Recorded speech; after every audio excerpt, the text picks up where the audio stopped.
In one of my previous videos, I have defined what is a relation.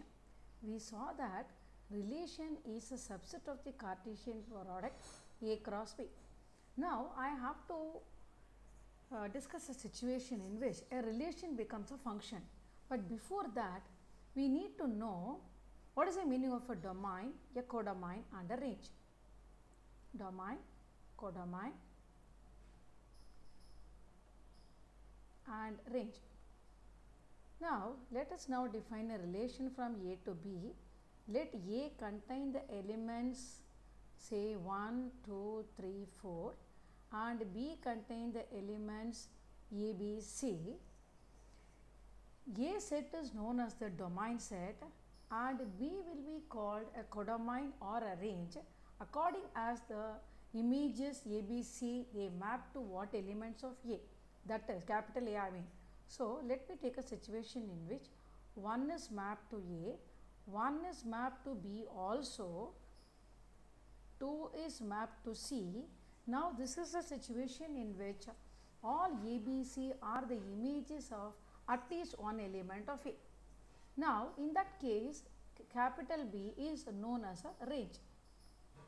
Suppose there is another element D in B such that it is not the image of any of the elements of A, then we say that the set ABCD is known as the codomain. So, it is clear that if there is an element left over in the codomain set that is not acting as the image of any element of A, that is the domain set, then we call that B is a codomain and the elements which are the images, that is in that case B will be only ABC, this is known as range.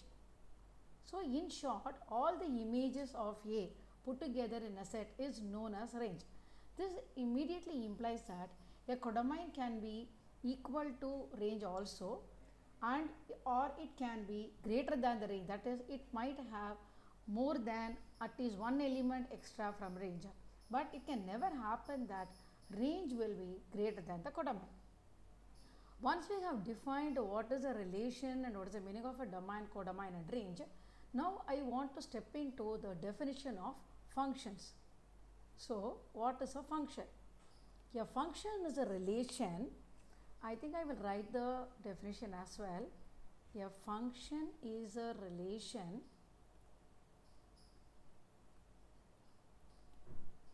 which maps the very important keyword is, so I am writing it in capital letters, every element of A, that is the domain set, every element of A is mapped to a unique element, that is another keyword, so I am writing it in capitals, unique element of B. So, let me consider the situation. Now, let me take a set A and a set B. Let A have elements 1, 2, 3, 4 and B have elements E, B, C. Now, 1 can be mapped to A and 2 can be also mapped to A. Note the word that every element is mapped to a unique element, but two elements of A can be mapped to the same element of B, that is still allowed to be a function, and 3 mapped to B and 4 mapped to C. This is a situation in which it is still a function, but two elements of A are mapped to B, but there is no element left over in A which does not have an image in B. So, if I will also show in which case it will not be a function. Suppose the element 5 is here which does not have an image at all in B, then we say that it is not a function at all. And also in one more situation it will not be a function. So, I will show that as well. Let me take elements sets A and B 1, 2, 3, 4 and A, B, C here. Suppose I have that 1 is mapped to A and 1 is mapped to B also, then it is not a function. If this element 5 is present in the domain set which does not have an image in B, then also it is not a function. After discussing the definition of a function and how or when the relation will become a function. In the next video, we will discuss about the types of functions.